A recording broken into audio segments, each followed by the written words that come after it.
নমস্কার বন্ধুরা, welcome to real sports Bengali.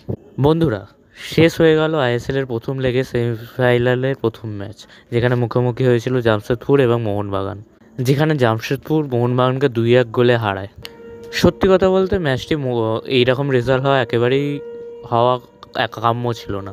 ম্যাচটি মোহনবাগান কমপক্ষে 3-1 গোলে জেতা উচিত ছিল। কিন্তু যখন কোনো ম্যাচের দিন কোনো টিমের পক্ষে খারাপ হয়ে থাকে, ওই বাংলা ফুটবলের একটি কথা আছে না, বল যখন বারে লাগে তখন তোমার দিন খারাপ হয়ে থাকে, ঠিক সেইটাই হলো যে মোহনবাগানের ক্ষেত্রে। যেখানে মোহনবাগান প্রায় 3 থেকে 4টে গোল করতে পারতো, সেখানে রয়ে গেল মাত্র একটাই গোল। অন্যদিকে যে ম্যাচটা লাস্টে মনে হচ্ছিলো যে ড্র হয়ে শেষ হবে, সেই ম্যাচের শেষে জাভি হার্নান্ডেসের করা গোলে 2-1 মোহনবাগান হেরে গেল। অন্যদিকে আমরা যদি এবার ম্যাচের অ্যানালাইসিসের দিকে আসি, যেখানে দেখা যাবে যে আমার প্রি ম্যাচ ভিডিওটা অনুসারে জামশেদপুর প্রথম থেকেই লো ব্যাক মেনশন করে কাউন্টার অ্যাটাকিং বেস ফুটবল খেলছিল। অন্যদিকে মোহনবাগান প্রথম থেকে অ্যাটাক করার চেষ্টা করলেও ঠিকমতো অ্যাটাকগুলো জমাট বাঁধতে পারছিল না, এবং অ্যাটাকগুলো মাঝমাঠে গিয়েই আটকে পড়ছিল জামশেদপুরের ডিফেন্সের সামনে। এবং মোহনবাগানের সামনে আজকে প্রাচীর হয়ে যাচ্ছিল আর এক বাংলা পুত্র, প্রণয় হালদার, যিনি প্রায় একার হাতেই অসংখ্য গোলমুখী শট আটকেছেন।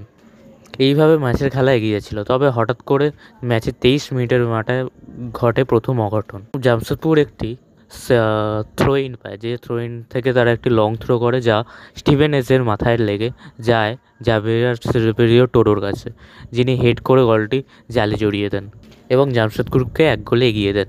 তারপরে খেলা চলতে থাকে এবং হয় ম্যাচের ড্রিঙ্ক ব্রেকের পর তাদের আসল আক্রমণাত্মক খেলা তুলে ধরতে থাকে, যেখানে জামশেদপুর ডিফেন্স একেবারে নাজেহাল হয়ে অবস্থা হয়েছে, যার মধ্যে মোহনবাগান অনেকগুলি অ্যাটাক তুলে আনে। তার মধ্যে উল্লেখযোগ্য হলো সেই মোমেন্টটা যেখানে কর্নার থেকে আসা বল অ্যালবার্টো রদ্রিগেজ মার্টিন হেড করে এবং বলটি লাগে গোল পোস্টে, এবং গোলমুখী শটটা থেকে গোল হয় না। তখন থেকেই মনে হচ্ছিল ম্যাচে গোল আসবে এবং আসে একটি বিশ্বমানের মুহূর্ত, যেখানে আশুতোষ মেহতা জেসন কামিন্সকে করা ফাউল থেকে মোহনবাগান পায় একটি ফ্রি কিক, যেটি ছিল 30 গজ দূর থেকে, এবং ফ্রি কিকটা নেন জেসন কামিন্স।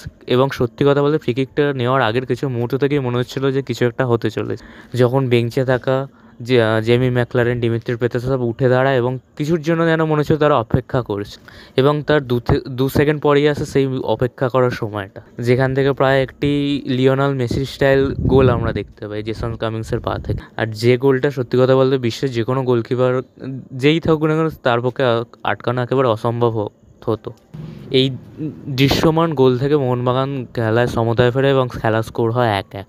এইভাবে খেলা এগোতে থাকে এবং ম্যাচের প্রথম হাফ শেষ হওয়ার আগে মোহনবাগান আরেকটি সুযোগ পায়, যেখানে সাহাল আব্দুল সামাদের একটি দুর্দান্ত শট একটু অল্পের জন্য গোলের বাইরে বেরিয়ে, তখনই মোহনবাগান 2-1 ম্যাচে এগিয়ে যেতে পারতো। এইভাবে ফার্স্ট হাফের খেলা শেষ হয় ও ফার্স্ট হাফের স্কোর হয় 1-1। দ্বিতীয় হাফের খেলা শুরু হলে মোহনবাগান মুহুর্মুহুর অ্যাটাক তুলতে থাকে, যেখানে একটি ম্যাচের উল্লেখযোগ্য ঘটনা ঘটে, যে মোহনবাগান তাদের যে দুজন সেন্ট্রাল ডিফেন্সিভ মিডফিল্ডার খেলেছিল তাদেরকে একটু ওপর দিয়ে খেলায়।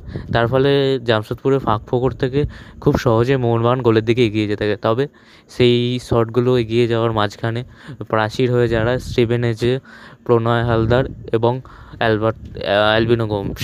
এক্ষেত্রে সাবস্টিটিউট হিসাবে Jamie McLaren, Dimitri Petratos, Ashique Kuruniyan এলেও তারা খুব একটা সুবিধা করতে পারেনি।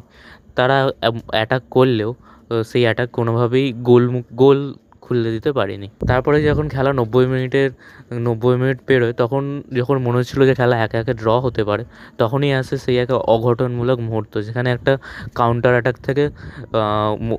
অ্যাটাক থেকে গোল করে বেরিয়ে যান জাভি হার্নান্ডেস এবং জামশেদপুরকে দিয়ে যান 2-1 লিড। এর পরবর্তী ক্ষেত্রে মোহনবাগান আরেকটি সুযোগ পায়, যেখানে আনুরুদ্ধ থাবার একটি দূরমুখী শট অসাধারণ সেভ করেন অ্যালবিনো গোমস, নয়তো সেই শট থেকে আমরা ম্যাচে 2-2 রেজাল্টও দেখতে পেতে পারতাম। এইভাবে আজকের আইএসএল সেমিফাইনালের প্রথম লেগের খেলাটি শেষ হয় এবং মোহনবাগান 2-1 হারে। তবে এখনও আমাদের কাছে দ্বিতীয় লেগটি পড়ে আছে, যে ম্যাচে আমরা আশা করতেই পারি যে মোহনবাগান আগের বারের মতো এবারেও ফিরে আসবে এবং ফাইনালের টিকিটটা জোগাড় করবে। আসলে সেকেন্ড গোলটার সময় কিছুটা ক্লান্তির জন্য মোহনবাগান সেকেন্ড গোলটা কনসিড করে। আসলে এত মুহুর্মুহুর অ্যাটাক করার ফলে সমস্ত প্লেয়ারই ক্লান্ত হয়ে পড়ে, তাই ঠিকমতো পিছনে এসে ডিফেন্স করতে পারিনি, তাই গোল করে জাভিয়ার হার্নান্ডেস বেরিয়ে যায়। তবে দ্বিতীয় লেগের ম্যাচে শুরু হওয়ার আগে মোহনবাগানের জন্য কয়েকটি সুখবর হলো, তার মধ্যে অবশ্যই একটি উল্লেখযোগ্য হলো ম্যাচের একেবারে শেষ মুহূর্তে যখন মোহনবাগান একটি কর্নার পায় তখন দীপক টাঙ্গিস্তানের একটু ঝগড়ায় জড়িয়ে ম্যাচে হলুদ কার্ড খান স্টিভেন এসে। তার ফলে পরবর্তী যে সেমিফাইনাল ম্যাচটি আছে সেই ম্যাচটি মিস করতে চলেছেন স্টিভেন এসে। আমরা সকলেই দেখেছি যে স্টিভেন এজে ছাড়া জামশেদপুরের ডিফেন্স একেবারে তাসের ঘরের মতো। এটা একটি মোহনবাগানের কাছে সবথেকে বড় সুবিধা। এছাড়াও এই পরবর্তী ম্যাচটি মিস করতে চলেছেন আশুতোষ মেহতা।